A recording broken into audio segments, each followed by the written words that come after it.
Welcome to Black and White Recovery. Your hosts have been associated with recovery programs for over 50 years. This show is not associated or related to any 12-step program. The advice is strictly to be taken as advice, or it may be used for drinking games. Always consult with your sponsor, attorney, doctor, or anyone with more common sense other than Lee. Same time. No worries. Hold on. Hi, everybody. Welcome to Black and White Recovery with Lee and Ian. Collectively, we have over 50 years experience in the wonderful field of staying sober and taking people's inventories. How else would you call it? Lots gone on. Sticking with the winners. It's sticking with the winners. Sticking with the winners. There are so few winners in our world that it's almost shocking. Well, you're a winner. Am I? I'm a winner. Depends on who you ask whether or not I'm a winner. Would people deem you a winner for real? I would say more people would say yes than no.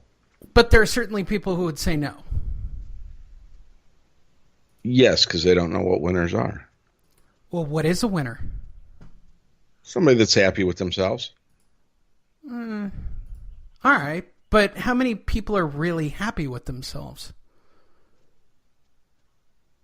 For the most part. Well, okay, I'm not in Tombstone, Arizona, so I guess I'm ahead of the game. Right.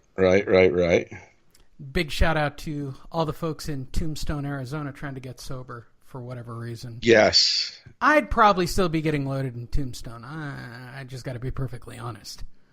Right. That is not a winning situation. You had a lot go on over the last couple of weeks. Oh, my God, buddy. Have I talked to you since the car accidents? No. Let's start with the car accident. Catch me up. Okay. Well, about 6 months ago when I kind of fell off the map in March, I rear-ended somebody. I was tailgating a van. They changed lanes, and I ran into a car standing still on the freeway, and I broke my knee. Okay. And should have totaled my car, but they redid it, or they tried to. And anyway, just as I'm almost healed from my knee, I'm standing still on the freeway, and a guy in my I was in my new car, and a guy rear-ended me doing 70 while I was standing still, and launched me into a semi-truck. And after 8 hours in the ER, I was finally able to feel my feet and turn my neck a little bit and hobble around, and then 8 days after that, somebody T-boned me, and it hurt my knee again. So that was August, and it was funny because I was joking around after the first accident that I had now totaled more cars in sobriety than I have when I was drinking, and that record lasted 8 days because the kid totaled the other car. And so I've been arguing with insurance companies, buying cars, etc., getting better. Doctors, lawyers, and I celebrated 23 years sober on September 11th. Which leads to the next big situation, the man who gave you your chip. Yeah, my sponsor of 23 years gave me my chip. We shared. It was a first tradition meeting, so I shared a little bit, passed to him. He shared a little bit, told a bunch of funny stories about when I was new with his wife not liking me in the house and the police looking for me there, and, all sorts of weird, wacky stuff that happens when we're new. And then he had passed to somebody, and that guy spoke for about 2 minutes and shared and passed. And my sponsor sitting right next to me had a heart attack and passed away right there at the meeting. So do you call an ambulance, or do you guys all sit around and chant? We called an ambulance. There was a nurse there. She helped me get him on the floor. She started doing CPR. Another guy from who was an old Coast Guard vet, he helped with the CPR, and they were there in about 5-6 minutes.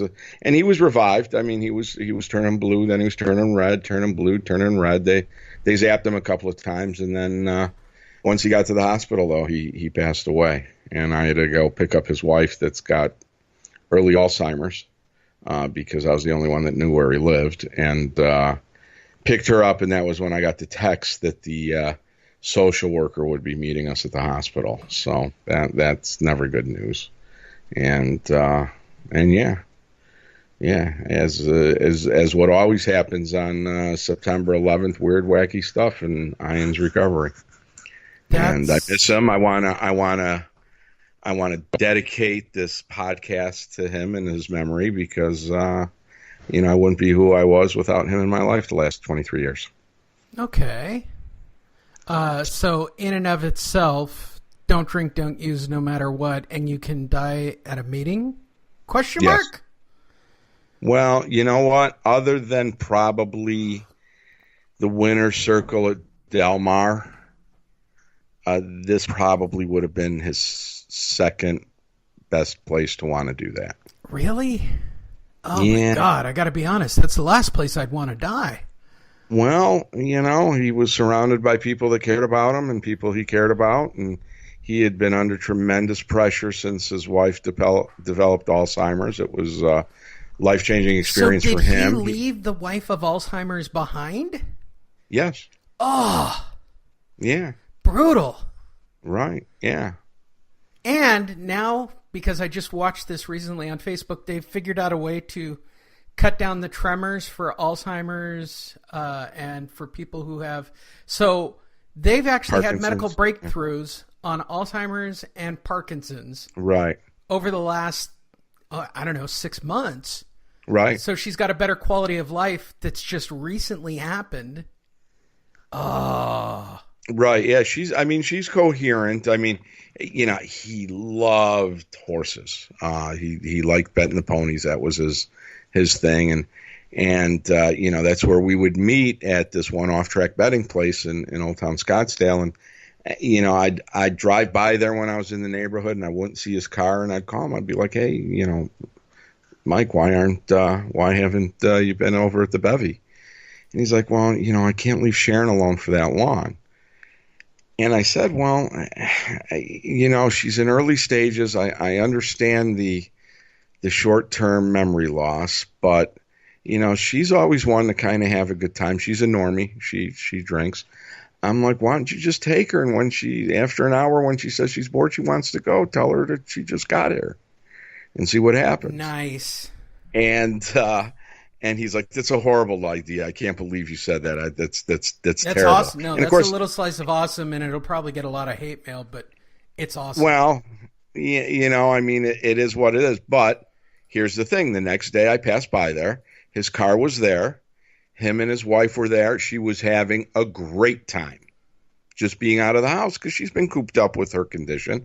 So she's out of the house. She's having a beer, and he's bright red because he took my idea and ran with it. And he's like, sometimes your horrible ideas are pretty brilliant. She's having a great time. And her and I talked for a while, and, she knew I had recently moved and asked me a few times, if I was unpacked, etc. And I told her I really liked the waitress. So every time the waitress walked up to the table, she started saying nice things about me to the waitress. So, I don't, she's not afraid to have me in the house anymore. Let's put it that way. Well, that's a plus. So yeah. But early on, I remember Mike sticking up for me when nobody stuck up for me. Half the time I didn't even stick up for myself. I'd just be like, yeah, you're right. But, all right. So for the sake of posterity, what's this dude's story? Tell me his story. His story, I met him. There was a 7 a.m. meeting at a temple that a lot of people from my after rehab group, a couple of, we had a Sierra Tucson once a week group therapy that one of the therapists put on here. And I'd met people in the program, and there's a woman from Chicago, and she's like, yeah, you'd love the 7 a.m. meeting. And it was in a preschool room at the temple. So half of the room, it has a circle of, those ugly brown metal folding chairs. Sure. And the first guy I see is this guy making coffee, and he looks like somebody I knew years ago that used to hang out at this lesbian bar. And, I know he's not a lesbian. I know he's not gay because he's married. And I know I wasn't gay, but they had some pretty cheap drinks. So I get where he would hang out there. And I didn't want to say anything to him or anything because I was still a little green from being locked up and very standoffish. And half of the room had the preschool chairs. Like there was 10, 11 chairs set up that, 3, 4-year-olds sit in. And there was a guy at the end sitting away from everybody else, sweater vest, big Irish guy. And, I sat next to him because I wanted to sit away from everybody else. And, he said good morning. And, I just looked at him. I said, hey, coffee hasn't kicked in. I really don't feel like conversation. And he kind of chuckled. He laughed. And I'm like, okay, this guy's all right. And, the meeting started and they asked if there was anybody at this meeting for the first time. And this bleeding deacon stood up after I stood up and introduced myself. And he said, why don't you come sit over here in the brown chairs? And I'm like, no, I like the little chairs. I go, I think I could stay sober no matter what kind of chair I'm sitting in. Right. and I go, are you going to make me get rid of my clothes and cut my hair? And he's like, no. And I'm like, okay, well, I'm okay over here. I think I'll stick at this end of the deal. And he kind of whispers to me, he's like, God, I've been dying for somebody to just shut him up like that. And we were friends ever since. And yeah, we went through a lot. I mean, he definitely helped introduce me to some people that definitely helped me getting my sentence reduced, getting my real estate license back, my liquor license back, all the stuff that the state had taken from me, he helped me get back. And yeah. And then we were friends ever since. He was in the commercial finance business. So we did have some business interests and yeah, it was a really cool deal for 23 years. I was my biological father died in April, and I was kind of closer with this guy than I was with him. So it was definitely a loss, and it was hard to accept, but it is what it is. So what's the emotional fallout like for you? Well, they asked me to speak at his memorial, which I was happy to do, but I thought there was people that he had known for 30 years, because he was sober 30 years or even 40 years, because he was 70-something years old, that would do a better job than me. And on the fourth attempt, his son's just like, dude, please. I go, all right, I'll do it. But they had me speaking first, and I had to say to his son, I'm like, I don't know if your dad told you about me, but I'm not an opener. I'm a headliner. So, the guy from Rotary can speak first, and then I'll help things along at the end. And they gave me some prayer to read, and he wasn't religious, and I read the acceptance prayer instead, which of course ticked off the guy doing the service. But it was just me being me. I came in late to make sure that I was the last one speaking, and and it was good. Everybody came up and thanked me. He was okay with it. We all went to eat afterwards, and we've kept in touch.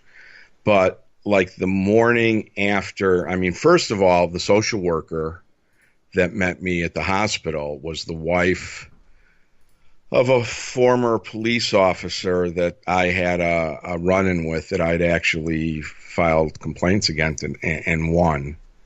And it wasn't like he got fired or anything, but he was put on the school circuit. He had to dress like McGruff.